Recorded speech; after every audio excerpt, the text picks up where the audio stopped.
Meus irmãos, minhas irmãs, celebrando hoje a festa da Assunção de Nossa Senhora. E sempre os textos bíblicos são textos que nos provocam. Se o texto bíblico não nos provocar, é porque nós não prestamos muita atenção neles. Porque os textos bíblicos são sempre provocantes.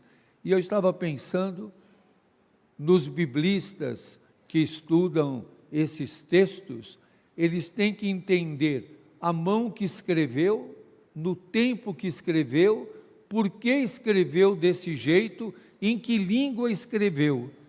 E temos que pensar nos olhos de quem leem.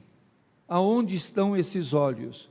E eu estava pensando, não pode ler esse texto que nós lemos hoje aqui, como se nós estivéssemos na monarquia, ou como se nós estivéssemos na Noruega. Nós temos que ler com os olhos de quem está aqui no Brasil, na realidade latino-americana, e entendermos em que situação esse texto foi escrito, para entender o que ele quer nos transmitir.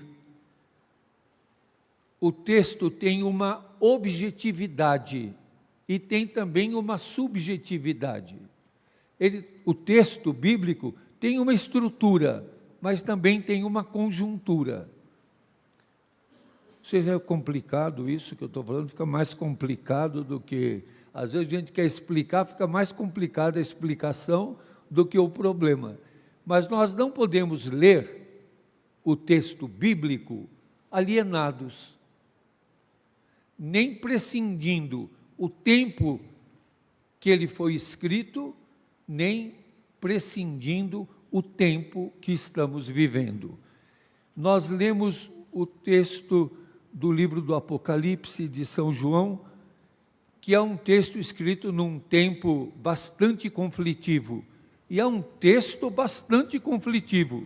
Ele começa falando bonito, que o templo de Deus se abriu e apareceu a Arca da Aliança. Então, a Arca da Aliança é onde o povo judeu carregava as tábuas da lei. É bonito gravar isso para entender o desdobramento disso para frente. A Arca da Aliança. A Arca da Aliança era feita através de uma lei, através de leis, através de normas, através de regras. E essa aliança, feita através das tábuas da lei, que eram guardadas dentro dessa arca.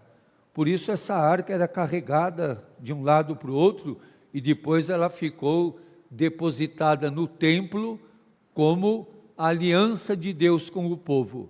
A aliança de Deus com o povo feita pela lei.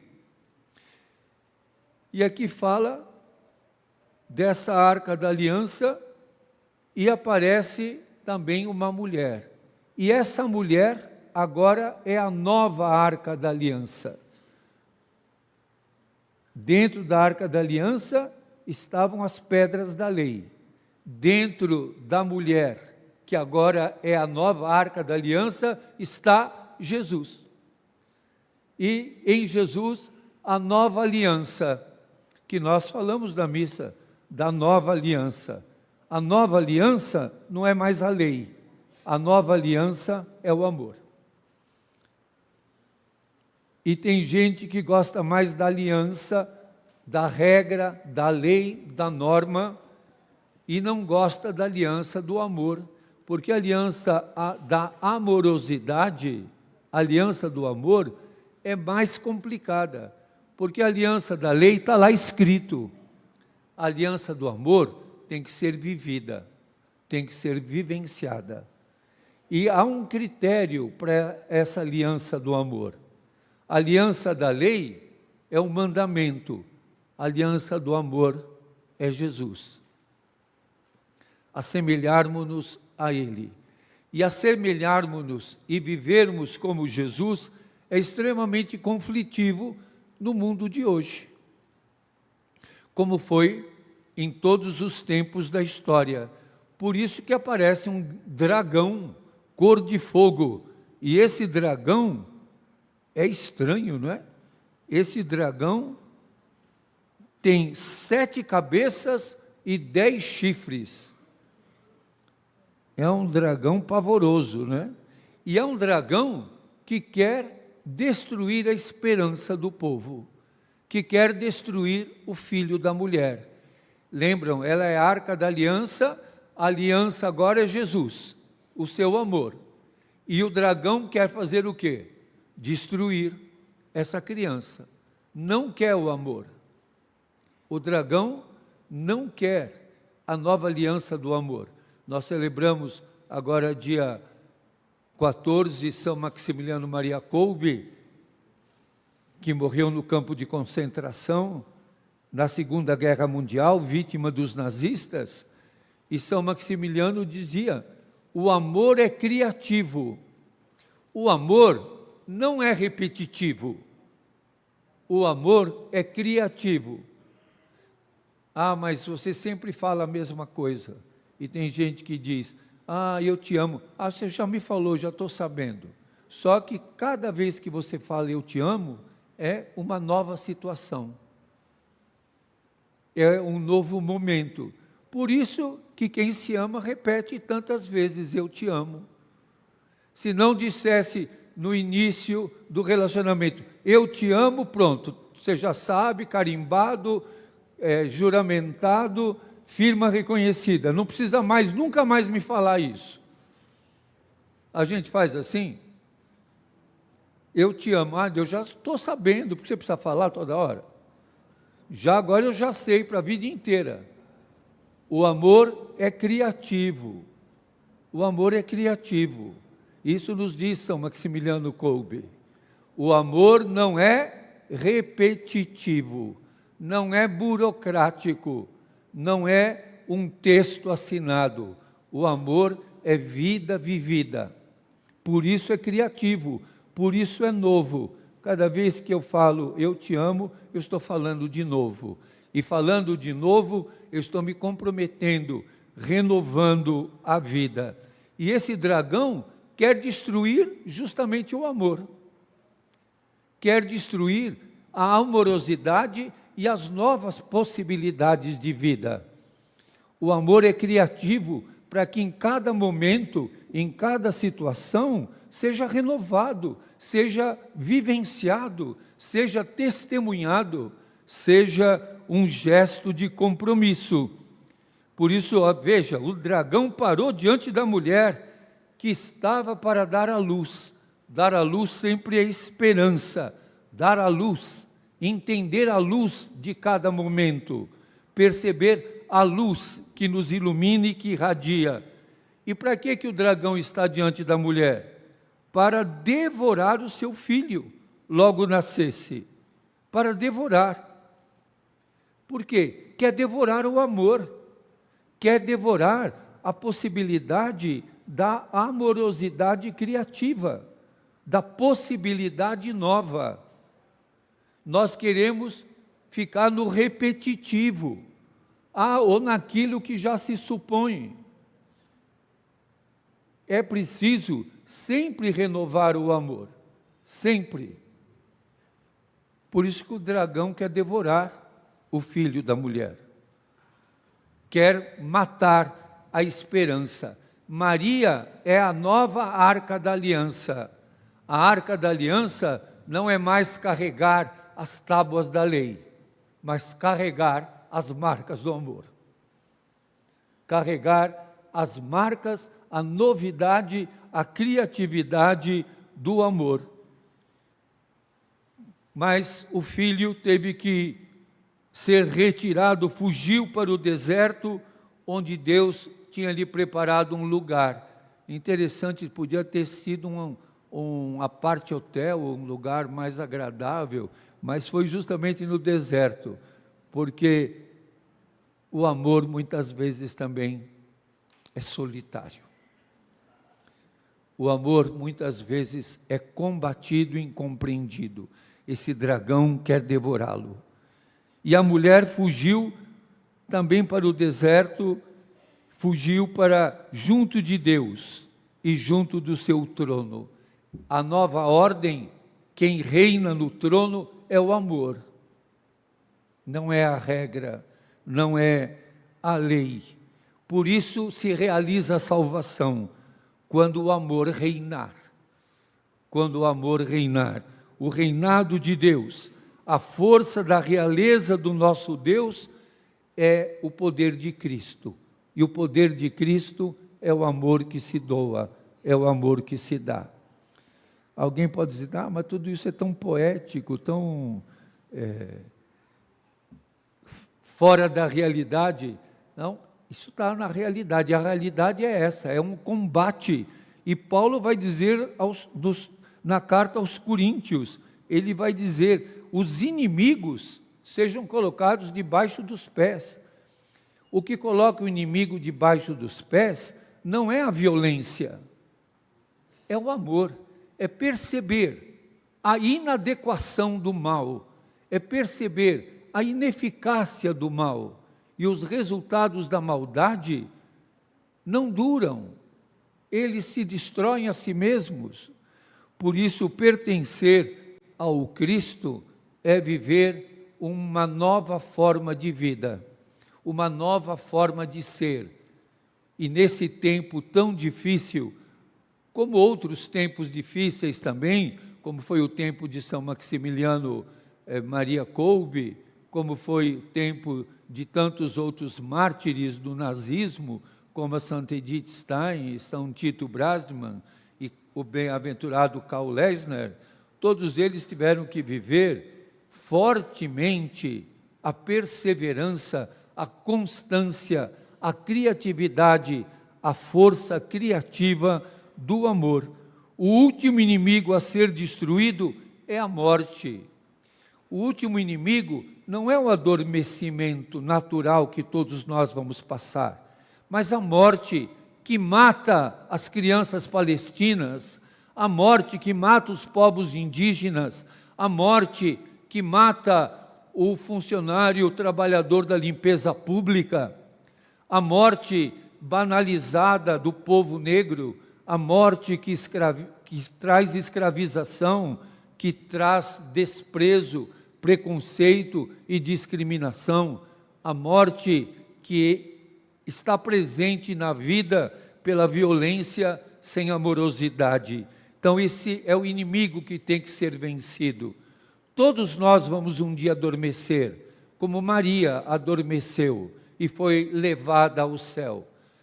Nossa mãe já está junto de Deus, já tem o seu lugar junto de Deus, e a mãe quer que os seus filhos estejam com ela. Por isso nós não precisamos ter medo. Não precisamos ter medo de seguir Jesus, de nos arriscarmos, de colocar a nossa vida a serviço, de colocarem, mas esse caminho que você está fazendo não vai dar certo. Você está junto dessas pessoas que não vão trazer nada de bom para você. Quem segue Jesus vai passar por dificuldades, sim. Alguém diz, não, a gente não quer passar por dificuldades.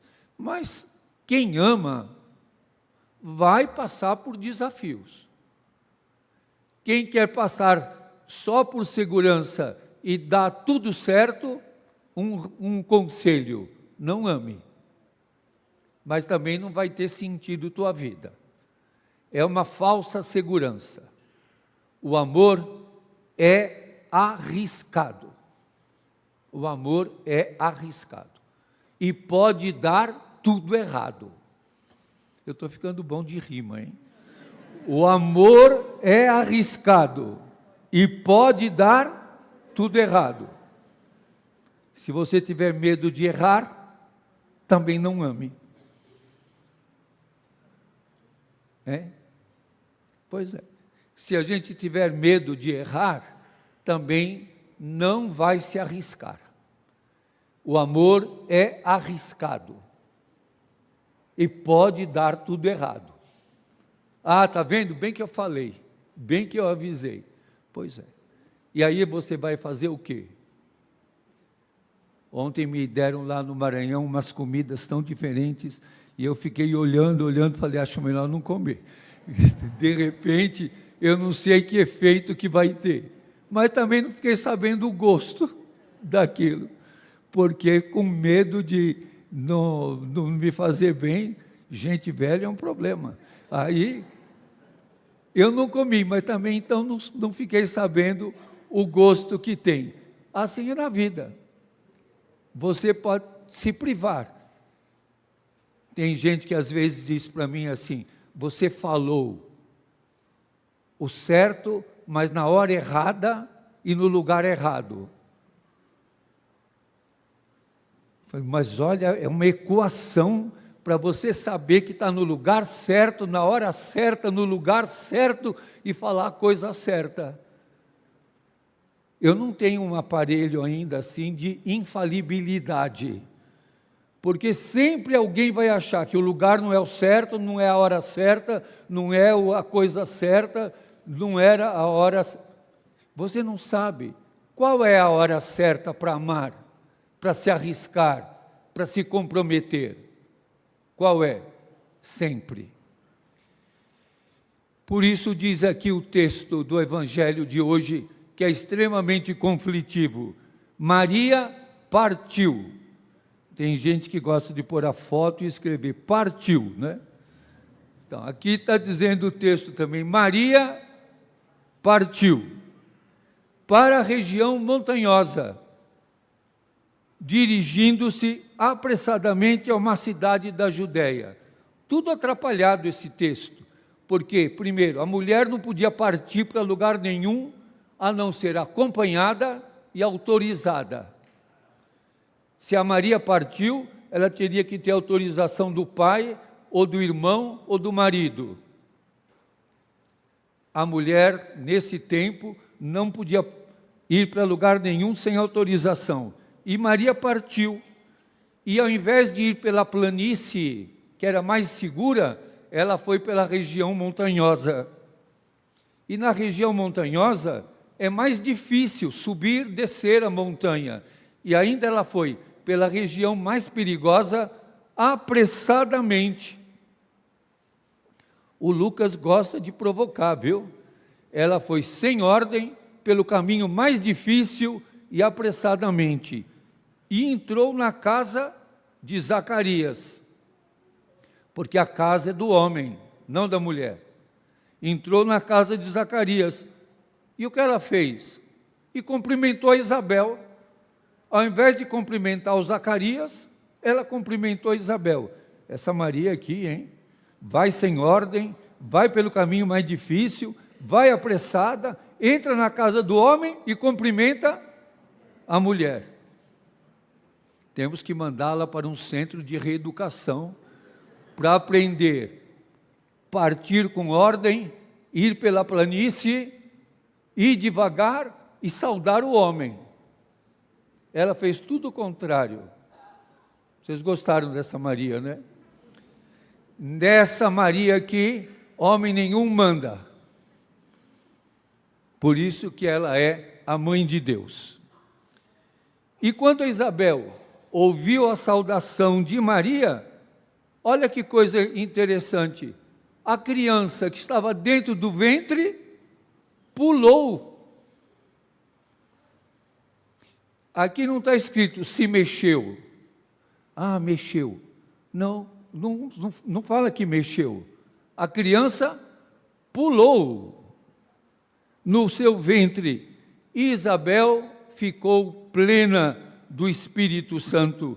Por isso vai dizer a Maria, aquilo que nós repetimos sempre na Ave Maria, bendita és tu entre as mulheres, e bendito é o fruto do teu ventre. A Maria é a arca da aliança, e no ventre de Maria está quem? A nova aliança. Quem é a nova aliança? Jesus. A nova aliança é o amor. Ficou complicado isso, hein? Não. O fruto do teu ventre. Qual é o fruto do ventre de Maria? Jesus. Maria é a nova aliança, a arca da nova aliança. E a nova aliança é o amor. Por isso que é bendito. É o amor bendito, que é Jesus, que está no ventre de Maria. E quando Isabel diz: como posso merecer que a mãe do meu Senhor me venha visitar? Ela está lembrando quando a arca da aliança foi visitar o povo. Agora a nova arca da aliança, que não é mais um objeto, é a vida de Jesus e de Maria. E Maria vai fazer aqui a oração do Magnificat, que é a oração mais provocante. E usar uma outra palavra, depois de apanhar tanto, viu? Mas é a oração mais revolucionária que podemos ter. Ela diz: doravante, todas as gerações me chamarão bem-aventurada. A bem-aventurada Virgem Maria, uma menina simples, do povo, sem nenhuma importância, de um vilarejo, muito jovenzinha, não construiu nenhuma ponte, nenhum viaduto, não fez nenhum prédio mais alto do mundo, não tinha ações na Bolsa de Valores, não era uma mulher cheia de ações, nem uma executiva. Maria não era CEO, não era nada disso, e vai ser chamada bem-aventurada por todas as gerações. Por quê? Porque ela é a arca da aliança, a nova arca da aliança, e da aliança que é o amor, que é Jesus. Por isso ela será chamada para sempre de bem-aventurada, porque Deus olhou para humilhar a humildade, a humilhação, a insignificância, a pequenez dessa menina, e doravante será chamada de bem-aventurada, porque grandes coisas o Senhor fez em seu nome. Qual é a grande coisa que Deus fez? De uma menina insignificante, de um povo insignificante, desconhecida, anônima, a fez a arca da nova aliança. É ela que porta a grande nova aliança, que é a aliança do amor, que é Jesus. O seu nome é santo e sua misericórdia se estende para sempre. A misericórdia de Deus não é inofensiva, é uma misericórdia provocante. Por quê? Dispersa os soberbos de coração. Os soberbos de coração não entendem o amor. Os soberbos, aqueles que têm a soberba, não são capazes de entender. Por isso, essa força misericordiosa derruba do trono os poderosos, eleva os humildes, enche de bens os famintos e despede os ricos de mãos vazias. Socorre o seu povo, lembrando-se de sua misericórdia, como prometeu, para sempre, de descendência em descendência. Maria é a arca da nova aliança. A nova aliança é o amor. A nova aliança é o amor. Eu sempre alerto quando, como nós cantamos aqui no Salmo de hoje, de nós não confundirmos alhos com bugalhos. Porque nós cantamos: à vossa direita se encontra a rainha. Aí alguém vai dizer: nossa, a rainha era da direita, é? Ela está à direita. Não. A direita na Bíblia é a misericórdia. Por isso, Nossa Senhora, a arca da nova aliança, é Nossa Senhora das mercês e da misericórdia. Amém.